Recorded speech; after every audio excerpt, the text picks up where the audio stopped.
بسم الله الرحمن الرحيم.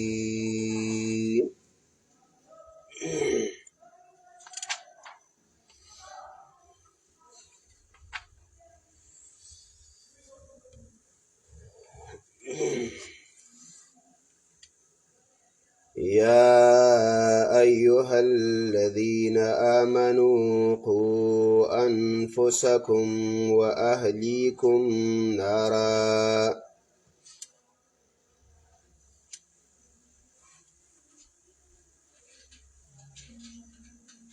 وقال رسول الله صلى الله عليه وسلم: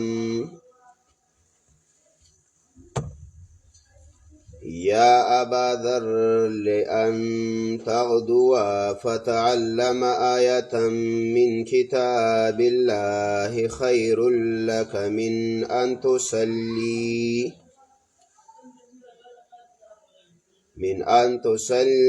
100 ركعة، ولأن تغدو فتعلم بابا من العلم عمل به أو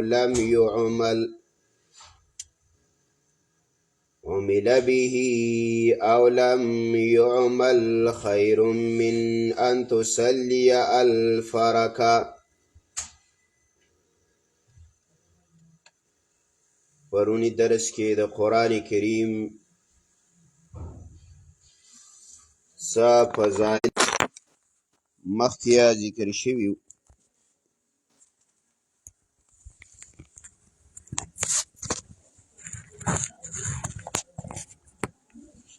نننی درس کې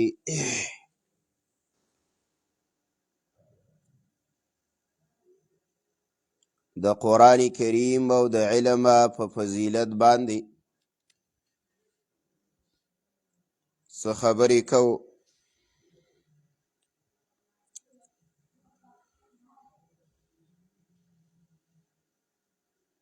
علم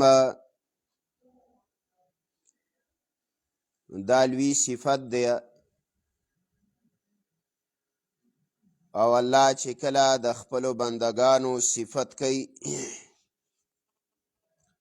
نو د قرآن کریم په علم باندې کوي.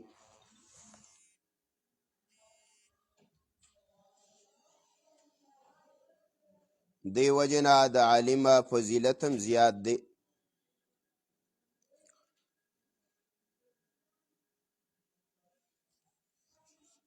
په مخ د ځمکه باندې اولنی انسان آدم علیه السلام دی،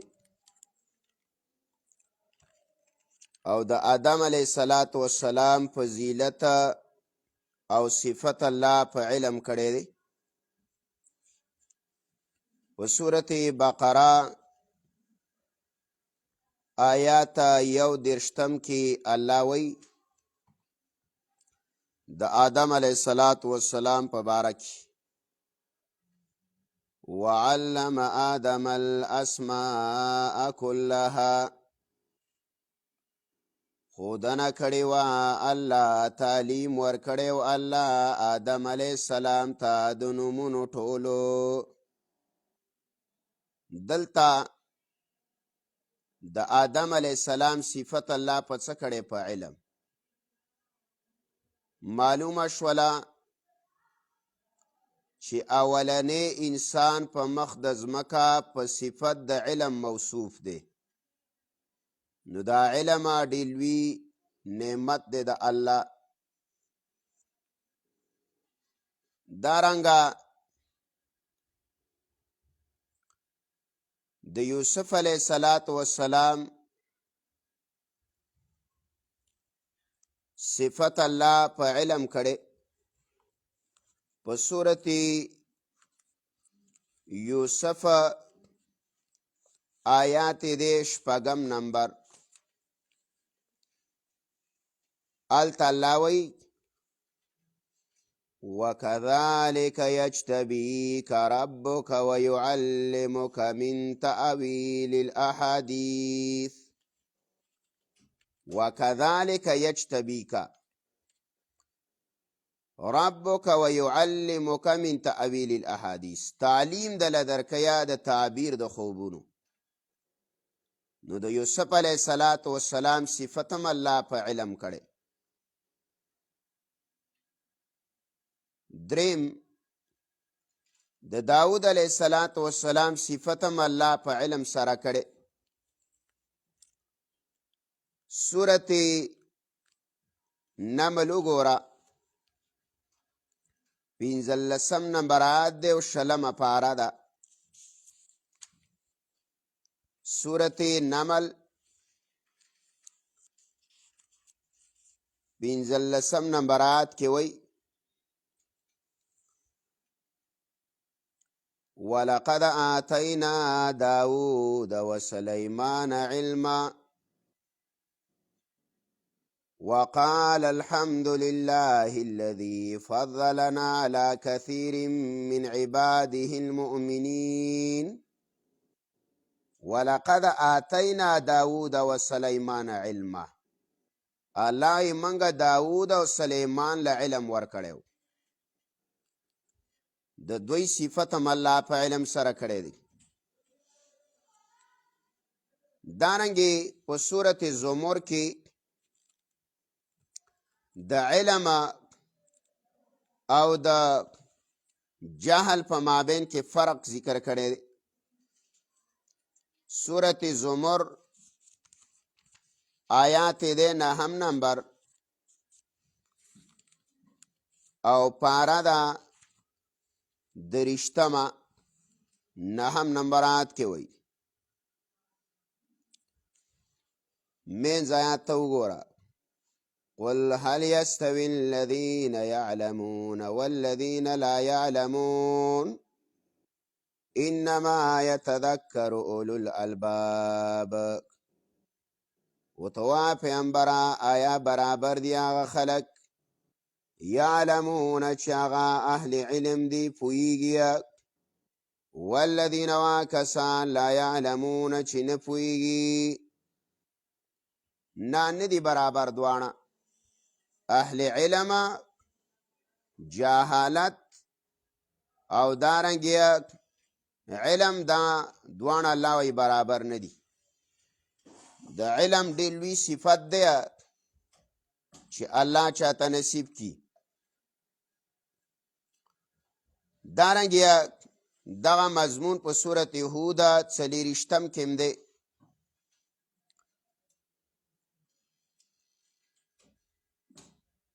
د علم او د جهل په مابین کې فرق. دا څه وجه ده؟ د علم دومره لوی صفت دی د دې وجه څه ده؟ بعض مفسرین وایي د دې وجه ذکر کړی ده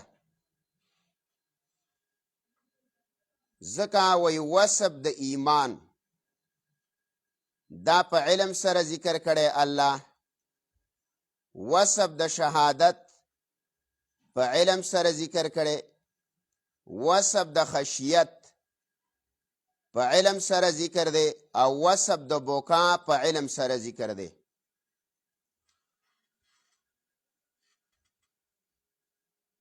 دا علامه زرکشی وی اول سره وصف د ایمان سورت آل عمران 9 نمبر آیات وګوره. وصف د ایمان الله په علم سره ذکر کړی دی. 9 نمبر آیات دی د سورت آل عمران.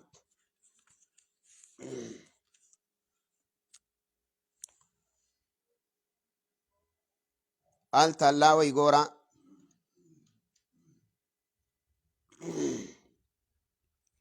وما يعلم تاويله إلا الله والراسخون في العلم يقولون آمنا به. دیجی که زمان مقصود دی والراسخون في العلم يقولون آمنا به. آغا مضبوط خلقا پا علم کی آغای وی منگا ایمان راوڑے پتسا پا دی متشابهات. نو وصف د ایمان دا په علم سره دی. دویمه وصف د شهادت دام په علم سره دی.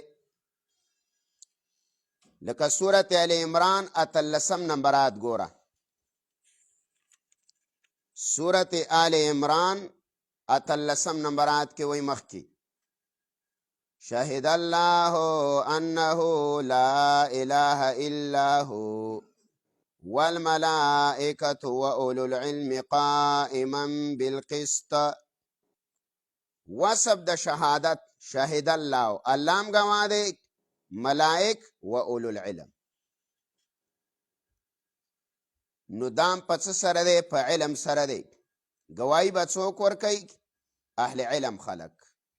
د بل چا گواهی کو چرته معتبره وي یا د بل چا مرتبه، علامه قرطبی او ابن کثیر وی کو د الله په نسبت باندې د بل چا مرتبه اوچته وي، نو الله بدلته په وصف د شهادت کې ذکر کړی وي.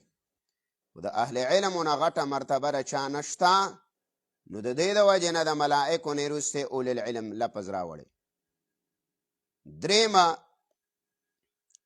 وصفه د خشیت، دام په علم سره دی. سورت فاطر ګوره، سورت فاطر آیات دی 28.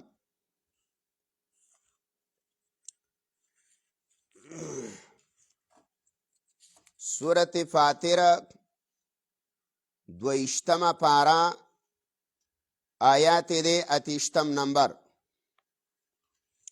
التلاوی انما یخشى الله من عباده العلماء، یقیننا ویریږي د الله نه په بندگانو کې اهل علم. نو خشیت په چا کې دی؟ په علماو کې دی. نو وصفه صفت د خشیت دای په علم سره راوړی. څلورم وصف د بوکا، دا په علم سره الله ذکر کړي. سورت بنی اسرائیل 15 پارا دا آیات دی 107 یوسلا اوم نمبر. یوسلا اوم نمبر آیات 15 پارا سورت اسراء. التلاوی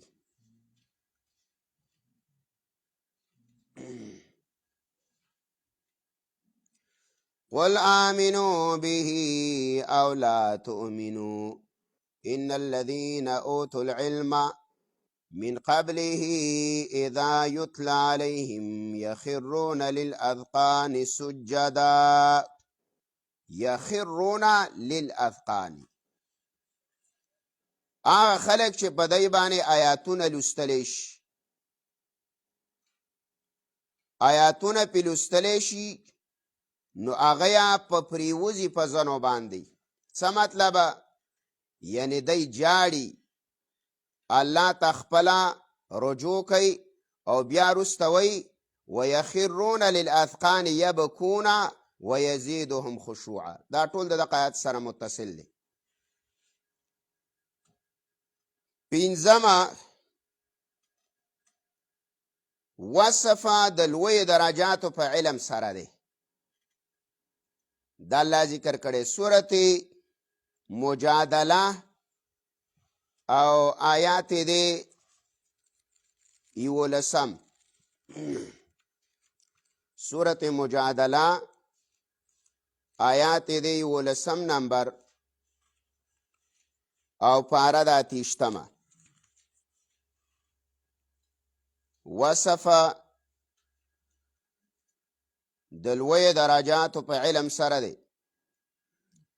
11 آیات ته ګوره. والذین اوتوا العلم درجات، دا آیات اخیر دی. والله بما تعملون خبیر، هغه خلک چې هغوی له علم ورکړی شوی د هغوی غټې مرتبې دي. نو درجات په څه باندې حاصلېږي؟ په علم. دا پنجه پوره شوله. دې پنځو کې څه دی؟ کمال دی. بس دا پنج الله ته غوره دي په هر مقام باندې. ښه دا موږ نه جوړو، دا د هغه زمانې نه دغه شانتې ویتر را روان دي. ځکه حدیث کې راځي که نه چې الله وتر دی، یحب الوتر، د وتر سره محبت هم کوي. نو وتر دریم دی، پنځم دی، اووم دی، بس دا شماره پسې تا قدت ته وتر وایي. ښه من استجمره فلیوتر، استنجا کې نو وتر، ځینې چې وتر مونږ دی کړی استنجا یادوي. بیا یو پنځه د دې سره نور ولګوه چې لس صفات د مؤمن برابر شي. او دا یو عالم ناشنا خبره کړې، او شیخ غلام حبیب رحمه الله هغه به دا ډېره ذکر کوله. وی الدنیا بستان زینت بخمسة اشیاء، دنیا باغیچه ده او دا الله ښایسته کړې ده په پنځو څیزونو باندې. دنیا دا باغ دی، دې باغ کې الله پنځه ګلونه پیدا کړي، او دا پنځه ګلونه چې تازه نو دنیا به تازه،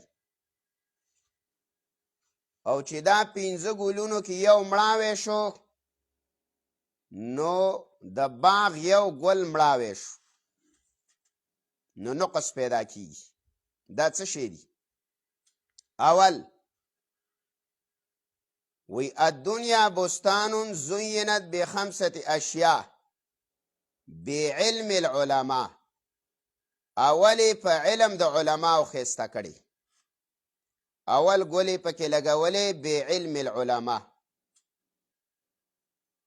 دویم وعدل الامراء، عدل انصاف د حکمرانانو. دریم بعبادت العباد، د بزرگانو د نیکانو په عبادت باندې. څلورم وبامانت التجار، او د تجارتګرو په امانتدارۍ باندې. او پنځم وبنصیحت المختلفین، او د کاریګرو په خیرخواهۍ باندې. دا پنځه اشیاء دي استاد. دا الله په دې پنځو ګلونه دنیا کې لګولي، دنیا یې په دې باندې څه ده؟ ښایسته کړې ده. بعلم العلماء، او وبعدل الامراء، وبعبادة العباد، وبأمانة التجار، وبنصیحة المختلفین. مختلف دا څه دی؟ کاریګر ته وایي، کاریګري چې کوي. نو په دې باندې دنیا وایي ښایسته ده.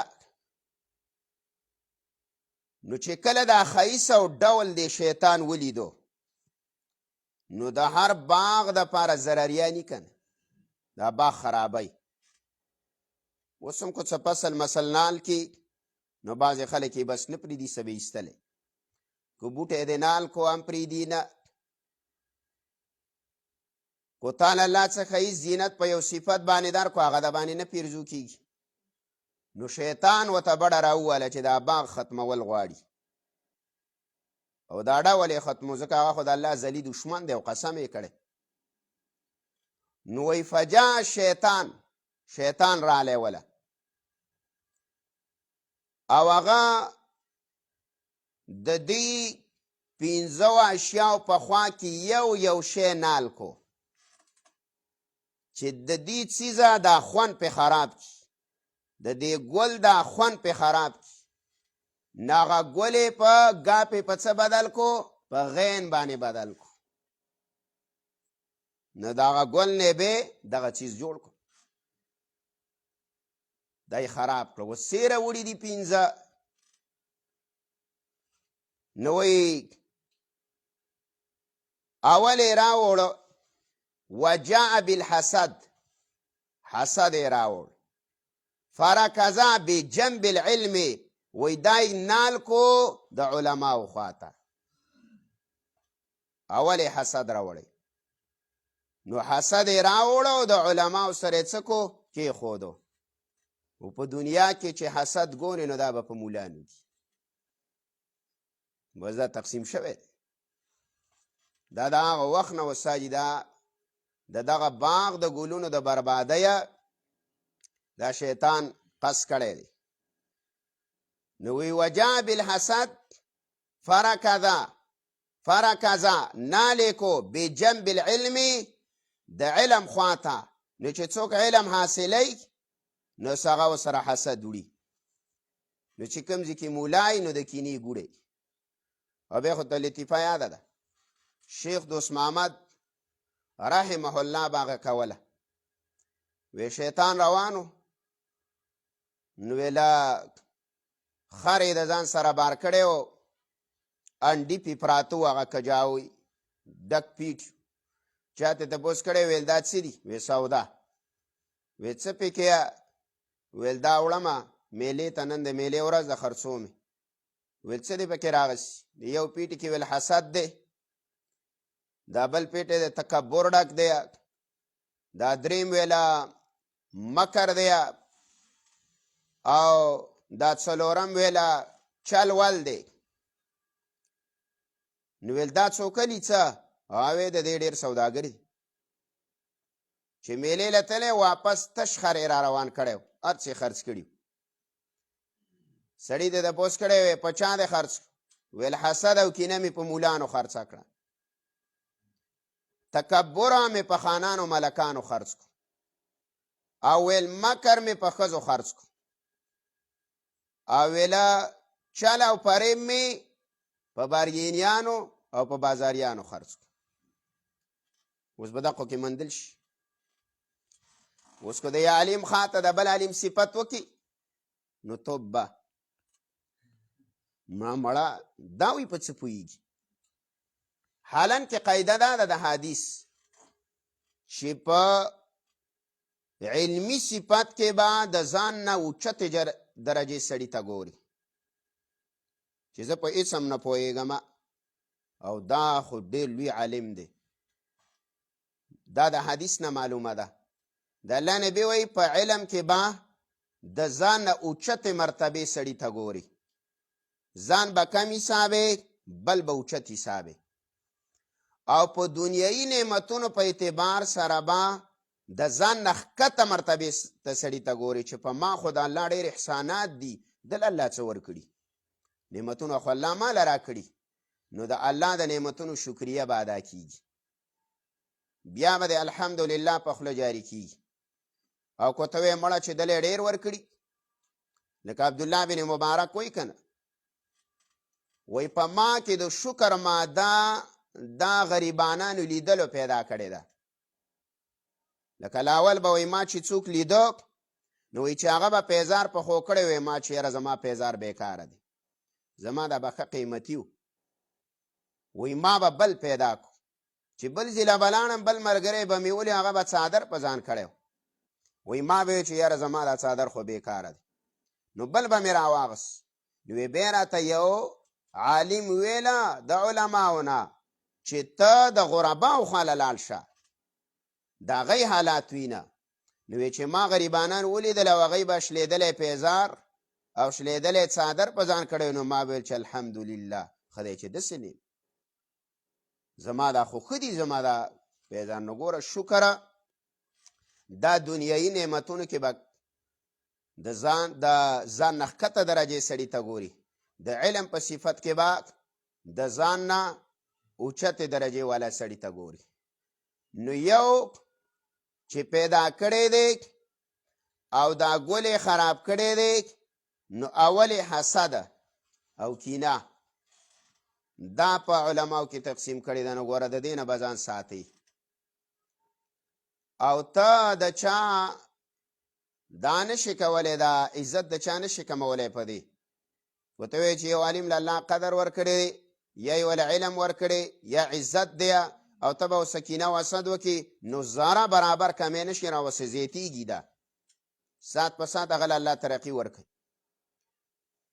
دویمه وجاء بالجور، ظلم یې راوړ، فرکض بجنب العدل، او د عدل خواته یې خښ کو.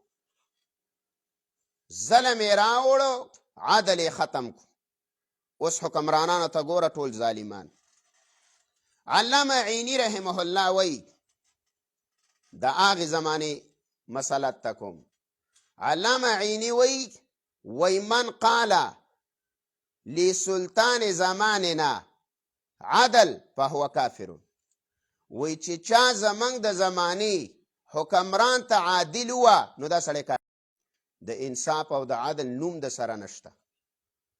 نو وی چې چا زمنګ د زمانې حکمران ته عادل او منصف وه، فهو کافر، وی دا سړی کافر دی. نو ظلم یې راوړو او دا یې نال کو د عدل په خوا کې. تجارتګرو ته اوس ګوره ټول خیانتګر دي، خیانت کوي. کو تا ته یو شي صفت بیانوي، غلط کوي. وی دا جاپانی دی، هغه بچی نه. دا دومره کار کوي، دا وی هغه به بیا نه کوي. دارنګې یو شي کې به عیبي، عیب به پټ کړی، په تا باندې به یې خرڅ کړي. حالانکه حدیث کې راځي چې په مبیعه کې عیب او مشتری دې ته خبر نه کو، نو تر هغه پورې په تا د الله لعنت ورېږي، تر څو پورې چې مشتری د مبیعې د عیب نه خبر شوی. ته به د الله په لعنت کې ملعون به. نو سړی به ته خبرې چې څه شی دې خرڅولو، چې دا چیزه دا کې لکه دا عیب دی، ګوره د دې د وجې نه یې زه خرڅوم. او پنځمه دا څه وه، هغه نصیحتو د چا د مختلفینو.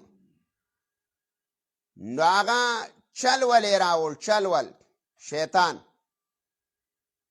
خداع، دوکه، دا یې راوړله. فرکض بجنب المختلفین، د کاریګرو خواته یې کېښوسته. اوس کاریګر اکثر دوکه مار دی، او الله دې په ترکاڼانو ماړوه، الله دې تخیل. نو شپېته وعدې خو به ماتئ. او دا وایي زما د لاس مزدوري ده، دې ته هم زما فکر شوی دی چې ته وله دا لرګی ورکړي، او دا لرګي نه کم بوره او کمې توکړې وځي، تا لبې ته در کړي. کو صحیح معنی ته یې واړې، د ترکان ترڼه هم حلاله نه ده.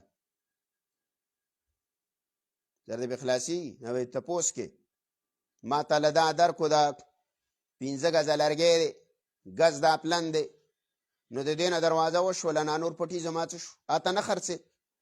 اوس کو چرته ګوره دا قاعده ده د شریعت، کو یو شی فضول دی، نه زما پکارېږي، لکه زما نه پکارېږي، او تاله ما در کړی، ستا څه پاتې شو، نو څه حرج پکې نشته. ځکه ما ته مقصود وکړو که نه، چوکاټ مې ته جوړ کو، دروازه میز جوړ شو، کم چې نور ځای ته شه زما نه پکارېږي، نو دا خو زما پکارېږي، ولې لرګی ته نالې. او بور پسې خو خلک ګرځي، او دغه وچ توتونو په دې پسې خلک ګرځي، زنانه وله تنور او نغري پې لمبه کوي، هغه د ځان له بیل خرڅوي. نو 10 زره مزدوري والي، او استاد یې هغه د 10 زرو ته نور شی پاتې، او آخر اندکی چې نری شي چې نور هم ترې وځي. نو الله دې ورته خیر کې د علماو سره دې رابطه وکړي، ګندې کې مسلې بګړاو ده استاد. صحیح ده. نو وایي چل ولې راوړه، فریبه دا یې کېښودله د کاریګرو په خوا کې. نو دا څو شو؟ 15 دا شو.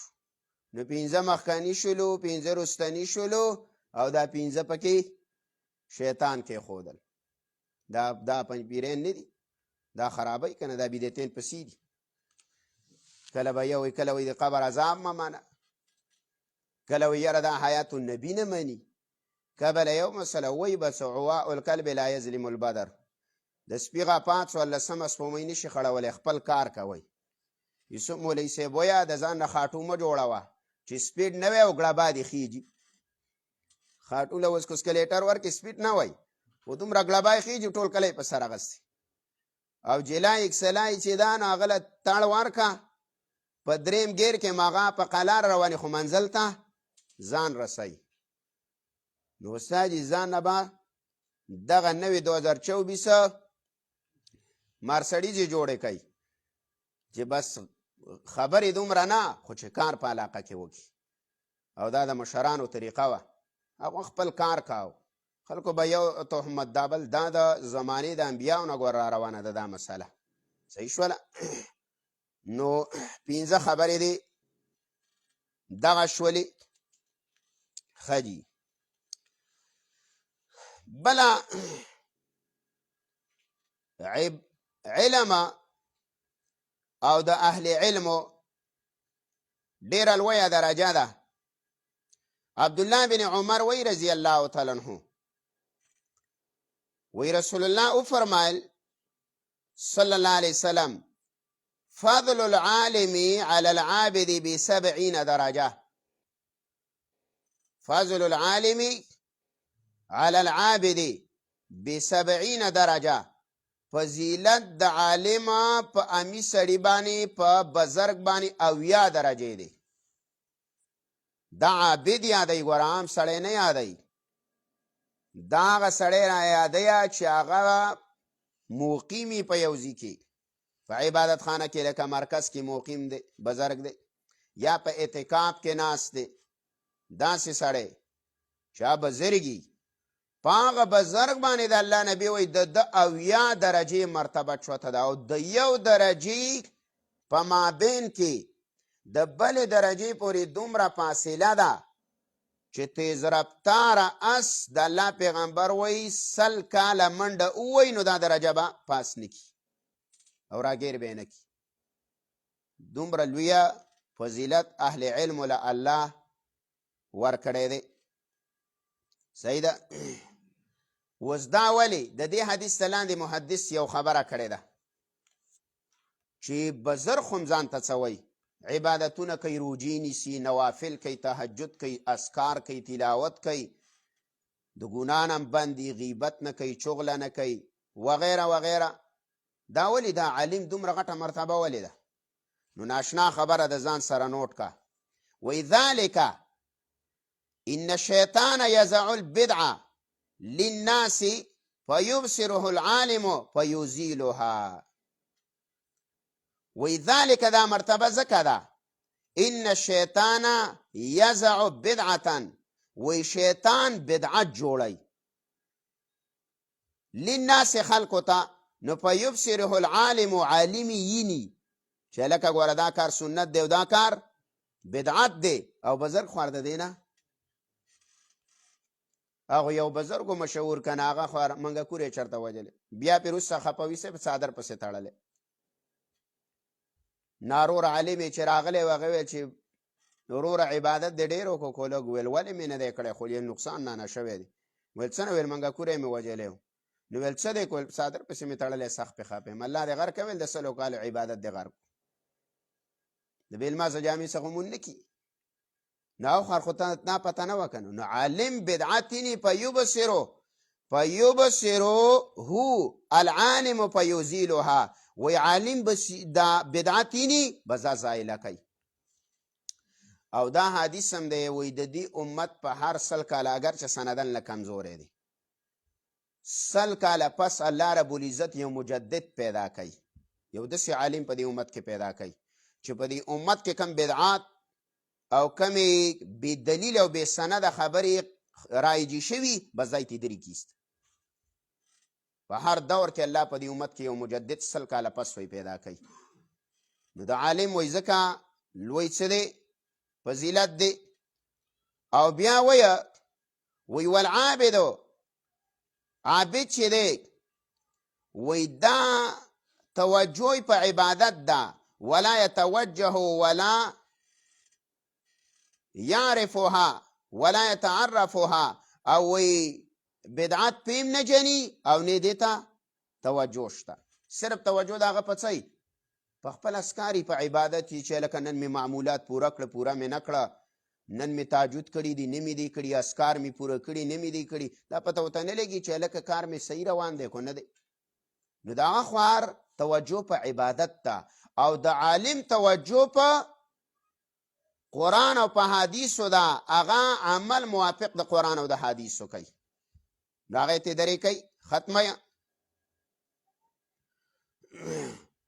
د دې د وجې نه رسول الله فرمایلی دي چې العلماء ورثة الانبیاء داسې نه دی ویلي چې العباد ورثة الانبیاء بزرګان د انبیاو څه دي وارثان یا یې داسې نه دی ویلي چې المجاهدون ورثة الانبیاء یا یې داسې نه دی ویلي چې الحجاج ورثة الانبیاء صرف دا وایي چې العلماء ورثة الانبیاء عالم دا پیغمبرانو وارث دي دته دا میراث پاتې شوی دی د انبیاء علیه الصلاة والسلام علی رضی الله تعالی عنہ رسول الله صلی الله علیه وسلم یمن ته لیږو یو ځای کې معاذ د هغه ځان له مسله ده دلته علي دی دا یې لیږو نو دا خپه او وجه د خفګانې محدثینو دا لیکلې ده چې د پیغمبر فراق یې نه برداشت کاو ځکه چې د یو سړي سره یو سړی ډېر ژوند او عمر تیر کي نو که د دې زمانې سړی هم سړی څومره دغه کېږي دا چې جدا کېږي ته خفه کېږي او بیا د پیغمبر جدایي خو صحابه نه شوه برداشت کولی نو چې دا یمن ته لیږلو نو دا جړل او خفه نو رسول الله صلی الله علیه وسلم را وغوښتو تسلي ولا ورکوله او د الله نبی ورته وی یا علي لأن يهدي الله بك رجلا واحدا خير لك مما تتلو عليه الشمس او تغرب ویل یا علي مخه پکېږه زما په فراق باندې ویل چې ستا په وجه باندې الله یو سړي ته هدایت وکړي یو سړی په اسلام کې داخل شي دا د لویل غوره دی د هغه څه نه چې نمر پرې راخیږي او ډوبېږي یعنې د دنیا او د ماپیهان الله د یو سړي ته چې د ایمان دعوت ورکو او یو سړی دی په صحیح صراط مستقیم راوز بس دا دی بس دی نو اوس ګوره علماء کرام قڼا طالب یې را روان کړی شین قڼه یې راوتی او تخرګونه یې شلیدلي سر دې بخلاصېږي دا ځینې طالبان زموږ څه واړه راشي که نه بیا دلته راغټ شي او هوښیار هم شي نو زه ورته وروسته فکر کوم یاره وایم دا الله عجیبه قانون دی چې راغلی اوس څنګه اوس څنګه شو سته بدل شي نو ګوره دغه طالب العلمي او بیا سال له شیخ القرآني بس څه ورځې پس وایي شیخ القرآن دی او شیخ الحدیث دی او خطیب صاحب دی او پلانی دی او مولوي صاحب دی او قاري صاحب دی بس دا الله رب العزت د دې علماو په ذریعه باندې کوي نو ګوره دا غټه مرتبه ده د تعلیم او د تعلم دا به سپکه نه ګڼئ د دې د وجې نه کله کله سړی په احساس کمترۍ کې مبتلا شي دا یو طالب العلم وی او هغه چېرته په لاره باندې روان و نو یو دنیادار وله مخې له ورغلی نو دنیادار ورته ویلي چې مړه هره ورځ کتابونه سهار وختي اخیستې او زیپي دي او تی او سختې سختې نو په دې علم خو څه ډګري نه حاصلېږي نه ډاکټر کېږي نه پروفیسر کېږي نه کرنل کېږي نه بریګیډیر کېږي نه وزیر اعظم کېږي او دا علم وکړه دا بله د دنیوي یا څه هنري ځکه چې پیسې وګټي بس طالب خو فکر کړی و هغه خو بس جذبت ناک سړی بس د وخت څه وخت جنګی د طالب جذبه ډېره زیاته سړی یو دم کافر کوي صحیح ده نو ګزاره به ګوره کې تیزي به نه کړي نو هغه یې څه کتابونه ګزارلي ویښي و چې یاره بس دی مړه چېرته به هنري زده کړو استاد یې تپوس کړی و چې هلکه هغه طالب جان خو دا دوه درې ورځې نشته نه ښکاري چا ورته ویلي و چې هغه خو وایي زه نور علم نه کوم ځکه چې په دې باندې څه ډګري نه حاصلېږي او نه مرتبه او استاد یې هوښیار و بس کور ته پسې راغلی و چې کور ته پسې راغلی و خبره یې ورسه کړې وه په دې خبرو کې ورته ویلې وې دا کاڼی واله قیمتي اخره ولا ورکړې وه. ویل دا والا او د سبزۍ والا نه په 1 کیلو ګازره راواله. چې سبزۍ والا خواله تللی و ګازره یې تللې وه دا کاڼی ورکړی و. سبزۍ والا ورته ویلي و چې یا ګازره پرېږده او یا پیسې د کیلو ګازرې را. زه په کاڼي څه کوم؟ هغه بېرته واپس راغلی و. استاذ ته یې ویلي و چې هغه خو ماله ویل لاړ شه منیارۍ والا له لاړ شه کیرانۍ والا له ورشه. چې هغې خواله ورغلی دی وی زه به په دې باندې تاله د 1000 روپو سودا درکم په دې کاڼي باندې د 1000 روپو پورې. بېرته واپس استاد له راغلی چې منیارۍ والا خو وایي چې د 1000 روپو پورې سودا درکو. ویل لاړ شه او دا کاڼی زرګر له ویسه. چې زرګر لیولی و هغه ورته ویلي و چې زه به دله پرې د 50,000 روپو سودا درکم. واپس شاګر راغلی دی چې په دې ماجرا خو زه پرې نه شم استادي. سبزۍ والا قبلولو نه منیارۍ والا وایي چې د 1000 روپو سودا پرې در کوم او زرګر وایي چې د 50 پرې در کومه. نو هغه ورته ویلي و بچیا ویل د سبزۍ والا سره د دې کاڼي قدر نه و او د دې معلومات ورته نه و او د منیارۍ والا سره و خو کم و او د زرګر سره د کاڼي قیامت مکمل معلوم و. ستاسو چې کوم دنیادار ما میلاو شوی دی نو د هغه سره د علم قدر معلوم نه دی. حتی د عالم قدر څه معلوم دی؟ علما خو د انبیا وارثان دي خو هغه څه قدر نه. نو بس طالب العلم ویلو چې خبره د کاڼي کرښه ده. کتاب یې راغستی و بېرته تللی مدرسې ته. نه کله کله ګوره دا خلک د احساس کمترۍ کې ګوره چرته مبتلا نه کي. او بیا مې درته ویلي پرونه چې په علماو پسې دویمه مرتبه په انبیاو پسې دویمه مرتبه د علماو ده او بیا د عالم او د شهید په مرتبه کې اختلاف دی. خو بیا د حدیث په ګڼو طرقو سره نقل او تا ته مې وویله چې یؤتا بمداد طالب العلم و بدم شهیده. د قیامت په ورځ به د عالم د قلم صحیح راوړي او وینه به د شهید راوړي. دا به په تله د میزان کې الله واچوي او به تلي او درنه به پې د عالم د قلم صحیح په وینه د چا باندې د شهید باندې. نو معلومه ده شوله چې د عالمه دا دغه تنواله به وروسته ماله راکړي. د عالمه مرتبه دا وی په شهید باندې سم ده استاد دا اوچته ده الویا ده. خجی بیا مولانا اشرف علی تانوی رحمه الله فرمای او قاری طیب صاحب د دیوبند رحمه الله هغه وی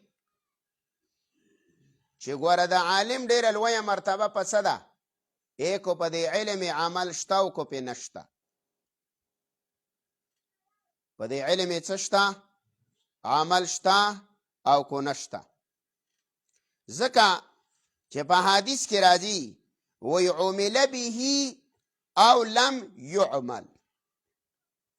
وی که چې د عالم علم حاصله یو چاته ښي کو د عمل شته او کو د عمل نشته خدا د جاهل نه بهتر دی غوره دی. د دې د وجې نه محدثین وی علم کوئ وی یو ورځ به داسې راشي چې دا علم به دې په خپله باندې نیکۍ ته مجبوره کي او ترک د معصیت ته به دې مجبوره کي. یعنې داسې ورځ به راشي تا کې به حیا پیدا شي چې یاره زه خو سبا له په منبر باندې کښېنمه او سبا له خلکو ته علم یې زده کوم او یاره زه د ګناه کار کوم. نو دا علم به دې وی په خپله په ترک المعصیت باندې مجبوره کي او په عمل د صالحاتو به دې مجبوره کي چې نیک عملونه به په خپله کې د امام ابو حنیفه رحم الله مشهوره واقعه ده. امام ابو حنیفه رحم الله بوډۍ ولیدو او بوډۍ بچي ته ویل یا بنیا ویل هذا الرجل ویلې بچوړیا ویل دې سړي ته وګوره وی دا هغه سړی دی چې د ده نه په زندګۍ بر تهجد نه دي قضا شوي. امام ابو حنیفه وایي زه د تهجد عادي نه ومه خو چې ما د بوډۍ قول واورېدو چې د خلکو په ما کم ګمان دی او دا زه څه کوم. نو ګوره بار خلک په خلکو باندې کله کله په اهل علم ډېرو غټه دغه ساتي، اعتماد ساتي چې دا خلک به تهجد ګزار به دا به نیکوکاره مي او عالم له دا پکارم چې عالم به څه تهجد ګزار به طالب العلم به تهجد ګزاري. د یو اثر نه دا معلومیږي د صحابي چې کم سړی تهجد نه کوي دا سړی منافق دی. داسې یو اثر کې شته د یو صحابي قول دی. نو کو کم کو لږي او کو ډېرې خو کم از کمه چې تهجد پابندي. حدیث کې راځي رسول الله ابوذر ته وی یا بازره لأن تغدوا فتعلم آية من كتاب الله خير لك من أن تصلي 100 ركعة.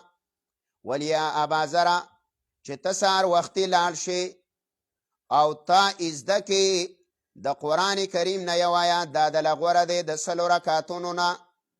او چې ته سهار وختي لاړ شې فتعلم بابا من العلم او یو باب د علم زده کې عمل به او لم يعمل و عمل پی شوی وی او کو پی نوی شوی خیر من ان تصلی 1000 رکعه دا دله د 100 رکعتونه غوره دی. یو آیات د 100 رکعتونو نه د 100 نه او یو باب د علم د 100 نه د 0 نه. نو اوس استادی د دې د وجې نه به علماو فرمایله او اشرف علي تانوي رحم الله هم ذکر کړي دي. وی مسله دا ده چې د طالب العلم ته چې کله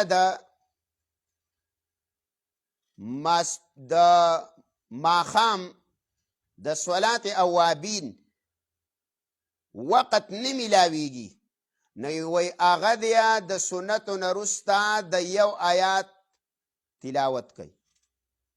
ځکه دا د صحیح حدیث نه ثابته ده که نه چې یو آیات د 100 رکعتونو نه بهتر دی د 100 نه.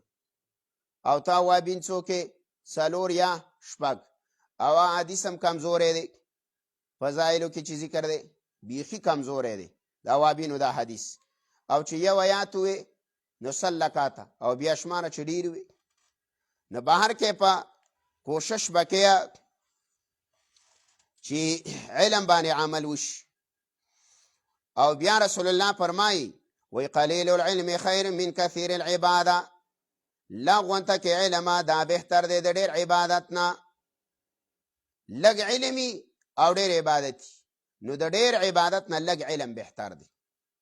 دا ولی محدثین وی دا ځکه وی چې کله علم حاصل کی نو دا عبادت کوي نو د علم په رڼا کې به کوي نو دا عمل به د قرآن او د سنت موافق. او چې کله یو سړي سره علم نه یو عبادت ډېر کوي نو کیدای شي چې د عمل د قرآن او د سنت سره موافقه نه نو وی دا لږ علم د کثیر عبادت نه څه دی دا بهتر دی او غوره دی.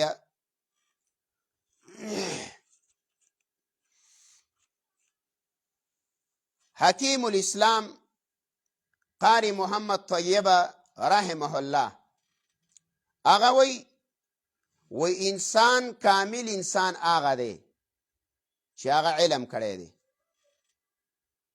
او انسان د رجولیت په صفت کې ال داخل دی کامل چې کله سړی څه کړي علم کړي. د دې د وجې نه علما وی دا علم دا د نرانو صفت دی او دا علم رجل دی رجل وی نر دی او وی دا رجال حاصلی سړی علم حاصلی باکې د رجولیت صفت ناغه وی چې سړی کامل درجه ته داخليږي نو دا به علم حاصلی او انسانیت په کامله درجه کې چې داخليږي وی دا به علم حاصلی. او بیا وی علم د څه نوم دی وی علم نوم دی من الحلال والحرام اجتناب عن الحرام یعنی ځان ساتل لڅنه د حرامونه د نواهیونه د منهیاتونه او وی عمل کول په اوامرو د الله تقوا او اوامر د الله دا منل دې ته علم وای. او وای کو دا صفت پکې نه نو وای دا علم نه دی، دا معلومات دي. دا څوک وای؟ قاری طیبه رحمه الله د دیوبند. نو علم اصل کې دا تقوا نوم دی، د حلال نوم دی، او د حرامونه او د نواهیونه د بچاو نوم دی.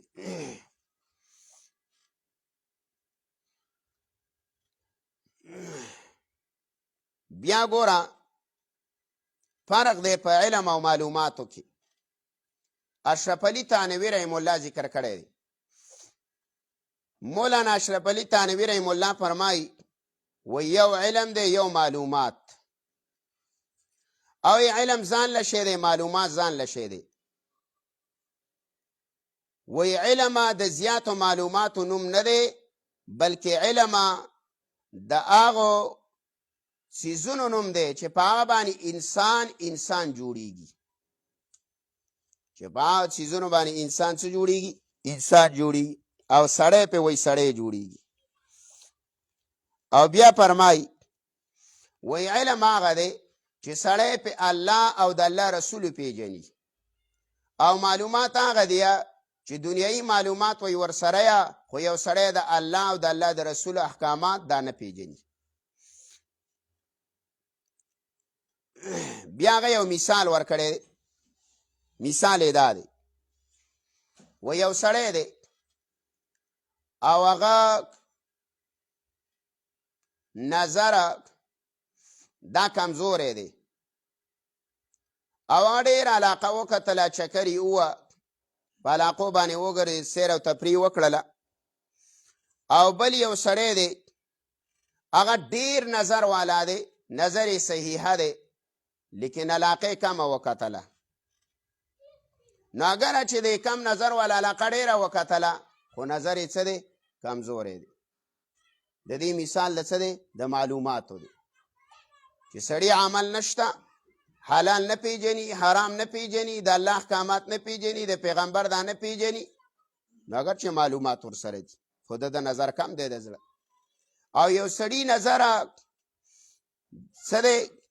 تیز دی، خدا سره علم کم دی خو عمل یې ډېر دی. نو خیر دی هغه ګرځېدلی کم دی صحیح ده، خو نظر یې تیز دی چې څه لیدلي نو سم یې لیدلي. نو چې کم کار کوي، کم عبادت کوي، نه صحیح په منشا د الله او د الله د رسول کوي.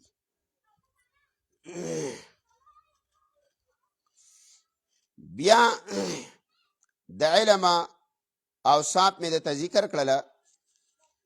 دارنګې یو څو واقعات د توامه د طالب العلم او د عالم.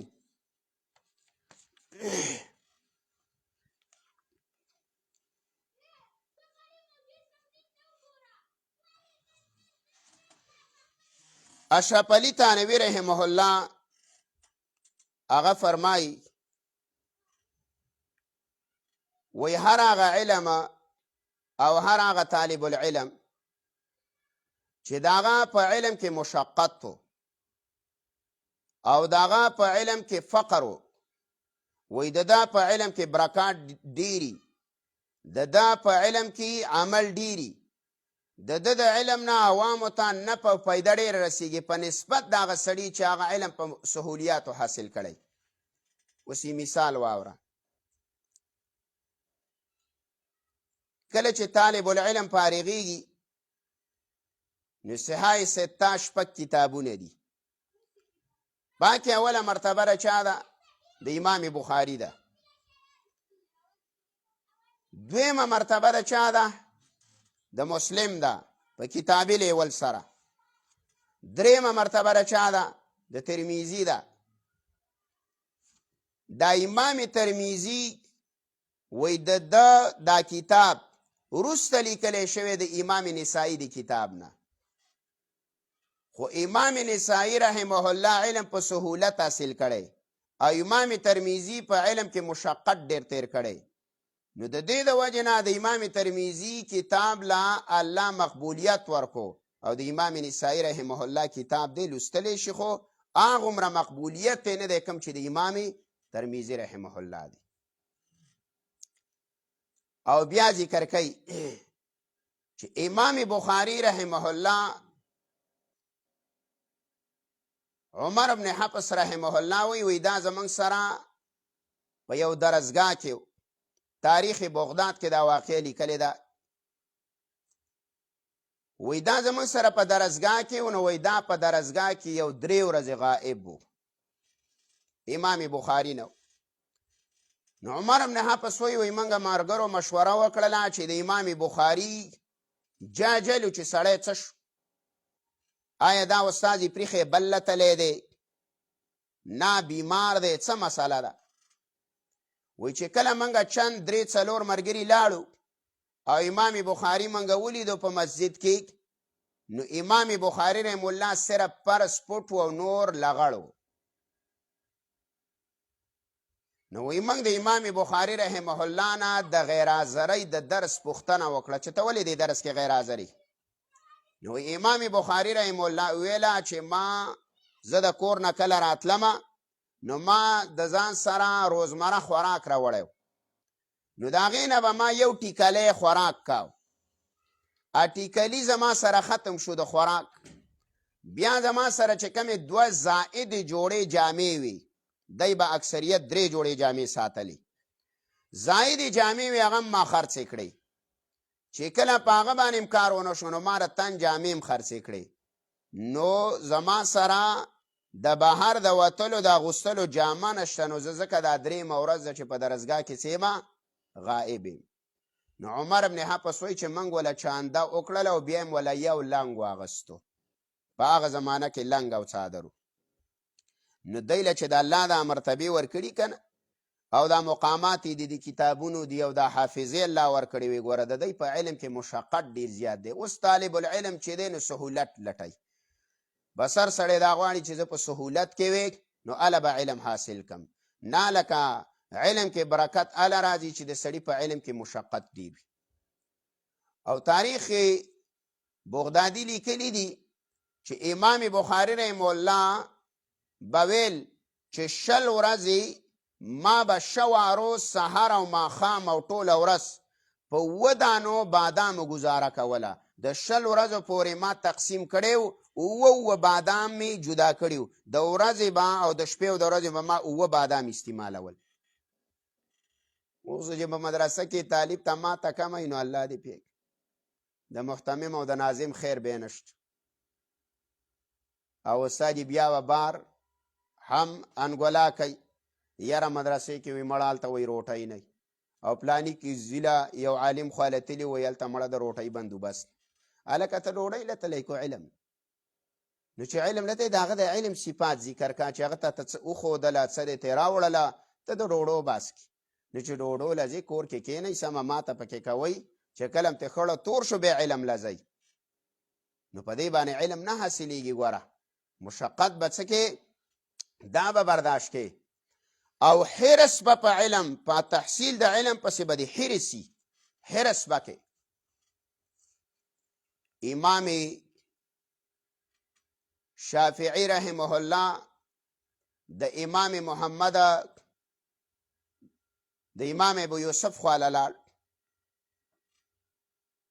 د امام محمد رحم الله خواله لاړ ویل ما ته چې کتاب وایا هغه ما سره ټیم نه نو زه ته په کم ټیم کې کتاب وایم یو ټیم زه په خپل علاقه درس کوم بل ټیم زما د علاقې د درس نه هټ کر بل دی التزمه نو امام شافعی رحم الله وته ویله چې ته به په سورلی ځې په خپل اسب ته ناستی او ما به کتاب کولاو کړی بس ته ما ته کتاب او زه به پسې پیدل ځمه او ته به په سورلی باندې بس په دې وخت کې د منځ کې ما ته څه ووه کتاب راته ووه نو ګوره د دی د علم په حاصلولو پسې څه حرس و امام مالک رحمه الله او بعض وی چې امام احمد بن حنبل رحمه الله چې کله په مسجد نبوي کې ناس او امام شافعی رحم الله درسګاه ته راننوت او دا جوانو وی په دکې د حدیثو حرسو او امام شافعی رحم الله دا د رسول الله نسبی دی، دا قریشي دی. نو چې کله هغه حدیث ویله نو د امام شافعي سره کاپۍ نه وه او نه سره قلم و، هسې درسګاه ته راننوتی و. نو امام شافعي خسڼی راواغست، نو دا خسڼی به یې په دې ژبه پسې داسې لمدولو او په دې ورغوي به یې لیکل کول. نو د دې محدث پکې نظر شو. نو چې کله امام مالک رحم الله پکې نظر شو نو بیا یې راوغوښتلو، ویل چې ته په دې حدیثو پسې استهزا کې؟ هغه ویل نه چې، ویل دا خو ما ولیکل. نه ته وی کوم دی دا حدیث؟ ویل دې باندې مې لیکلي دي خو محبوس کړي مې دلته دي. وی ته ووایه او 10 حدیث ووایه دا ما چې کوم ویل. امام شافعي سندن سناو کړ. او ته ویل بچی ستا هغه سپ نه دی، ته به سبا زما دې ښي طرف ته کښېنې، ستا ځای دا دی. نو ګوره دې خلکو له چې الله دا حافظې ورکړې وي او الله رب العزت دومره لوی مقامات ورکړي وو، نو په دې کې یو د علم شوق د زده کړې. نو طالب العلم لم پکار دی چې دا علم شوقي وي او علم څه کوي دا حاصلی. صحیح شوله؟ او بیا حدیث کې خو راځي که نه چې العلم فریضة علی کل مسلم، او په یو روایت کې وسا مسلم هم راځي چې دومره علم خو په هر نارینه زنانه باندې فرض دی چې دا په د الله احکامات وپېژني. دا د حلالو د پہچان، د حرامو د پہچان، د شبهاتو د پہچان، د خپل ژوند د کوره او دارنګې بیرونیه ژوند بهره د اسلام په طریقه د دې د تیرولو علم د تمام علماء په نیز باندې دا علم ګوره په هر نارینه زنانه باندې فرض دی.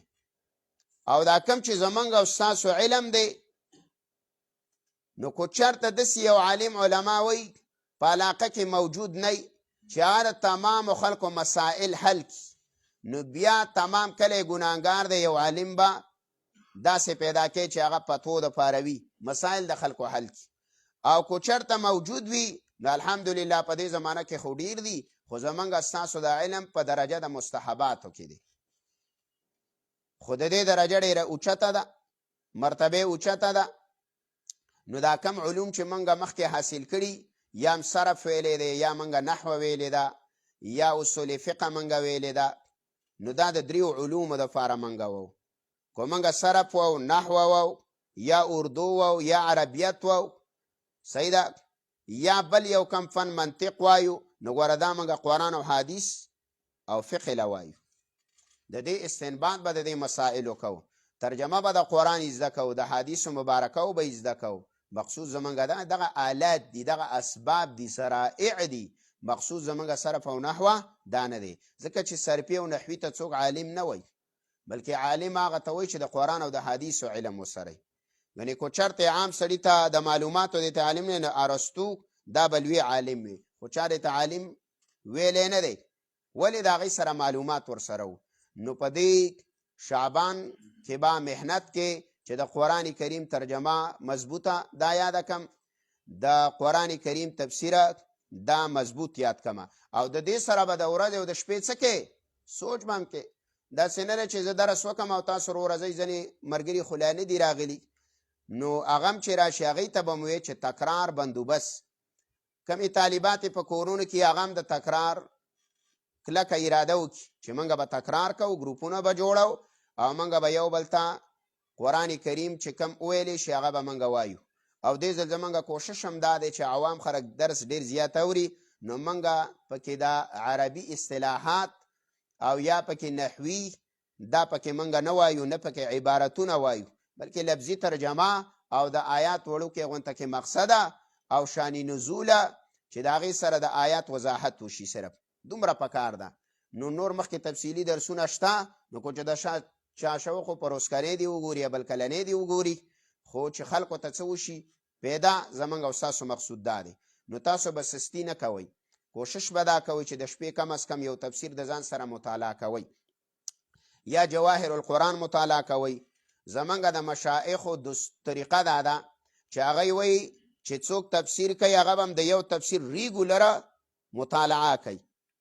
زما په خپله دا عادت دی چې زه کله ما په رمضان کې درس کوم نو یو تفسیر بالاستیعاب ګورم، هغه بالکل پاڼه په پاڼه ګورم، او نور ورسره ضمناً هسې ګورم چې کله کومو ځایونو کې مختصر یې هغه نو بیا پسې بل تفسیر راوالو، خو یو ورسره ریګولر مضبوط ګورو. نو تاسو مو سره یو تفسیر ګوره، یا مدارک یا جواهر القرآن، صحیح شوله. دا نور تفاسیر چې دا اوږده دي، اوس روح المانی او ابن کثیره وغیره، داسې خطیبه سراج المنیره دا مختصر دی، دومره اوږده نه دی. یا ورسره دا یو تفسیر ورسره چې کم څوک کتلی شي طالبی یا طالب العلم یا هغه د ورسره تفسیر مطالعه کوي کم از کم. او دریمه ورسره د تهجد اهتمام چې دا منګه کې ډیر زیات، نو انشاءالله تعالی الله رب العزت به څه کوي، دروازې کولاوي. د شپې را پاڅېدله دا پکاري، لکه امام شافعي رحمه الله فرمایي زما د یو استاد سره څه وه، شپه مې وه ورسره، او هغه استاد زما د شپې 19 کرتې را پاڅېد، 19 کرتې زما یو استاد را پاڅېدلی و، او هغه وی چې کله به زه څملاسمه نو د 10,000 مسائلو جوابات وی ما یاد کړي په یوه شپه کې. نو دا ولې د هغې سره هغه مو فکر ورسره وکړه. نو دا به نه چې یاره استاد ترجمه وکړله او عالم ترجمه وکړله او بس قرآن بند او کڅوړې ته یې واچوه، کاپۍ دې مته واچوه، بیا ګرځه په بازار کې. نه، لکه سخته ځان له ورکړه، دا ترجمه هم بېرته واړوه، او چې په کم ځای باندې پوهې نه نو هغه ځای بېرته باندې په پنسل پې کرښه وکړه یا آیات د ځان څخه نوټ کا چې یاره زه به بېرته د استاد نه دا تپوس کوم چې دې ځي تا څه مقصد ذکر شو، زه خو د دې په معنا په شان نزول په مقصد باندې پوهه نه شومه. صحیح ده که نه؟ نو ټول ملګري به کوشش کوي قلم کاپۍ دا طالب او طالبه دا د ځان سره راوړل، خپل بیاز دا د ځان سره راوړله، درسګاه ته 10 منټه مخکې حاضرېدل، 15 منټه 10 منټه مخکې حاضرېدله چې ذهن په سکون شي.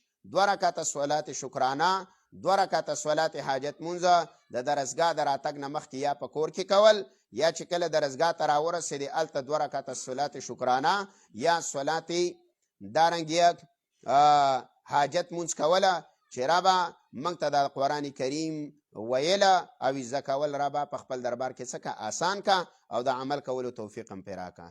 واخر دعوانا ان الحمد لله رب العالمین. سبا نه به درس بیا انشاءالله تعالی په 9 بجې کوو، ځکه بعضې زنانه او طالبان هغوی نشي را رسېدلی، نو په 9 بجې باندې به درس د سبا نه شروع کېږي. ښه 9 بجې انشاءالله تعالی.